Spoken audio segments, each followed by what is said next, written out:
নারায়ণগঞ্জের ফতুল্লায় sub registrar অফিসের staff Saddam হোসেনকে মারধরের অভিযোগ উঠেছে আজমির ওসমানের সহযোগীদের বিরুদ্ধে। 1,65,000 টাকা চাঁদা দাবি করে না পেয়ে এই হামলা চালায় তারা। এই ঘটনায় ভুক্তভোগী কর্মচারী ফতুল্লা থানায় লিখিত অভিযোগ দায়ের করেছেন।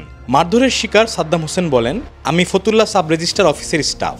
সম্প্রতি আজমির ওসমানের সহযোগী হিসেবে চিহ্নিত সফর আলী ভুইয়া, তপন ভুইয়া তপু ও গোলাম সারোয়ার শুভসহ 5-7 জন অজ্ঞাত ব্যক্তি রেজিস্ট্রার অফিসে এসে রেকর্ড রুমে দলিল সার্টিফিকেট কপি বাবদ 30 টাকা করে মাসিক 1,65,000 টাকা চাঁদা দাবি করে।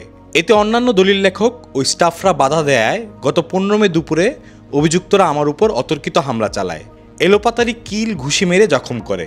পরে অফিসের অন্যান্য স্টাফরা এগিয়ে এসে আমাকে উদ্ধার করে খানপুর 300 শয্যা হাসপাতালে ভর্তি করে। অভিযুক্তদের মধ্যে গোলাম সারোয়ার শুভ বৈষম্য বিরোধী ছাত্র আন্দোলনে আদিল হত্যা মামলার 148তম আসামি। তারা আওয়ামী লীগ আমলে আজমির ওসমানের বাহিনীর সাথে যুক্ত ছিল। সে সময় আজমির ওসমানের সাথে থেকে চাঁদাবাজি, দখলবাজি সহ সাব রেজিস্ট্রার অফিসে চাঁদাবাজি করত। নতুন করে আবারও চাঁদাবাজি করে যাচ্ছে তারা। সূত্র বলছে, এই চাঁদাবাজদের প্রশ্রয় দিচ্ছে কিছু বিএনপি নেতারা। ফলে দিন দিন বেপরোয়া হয়ে উঠছে চাঁদাবাজরা।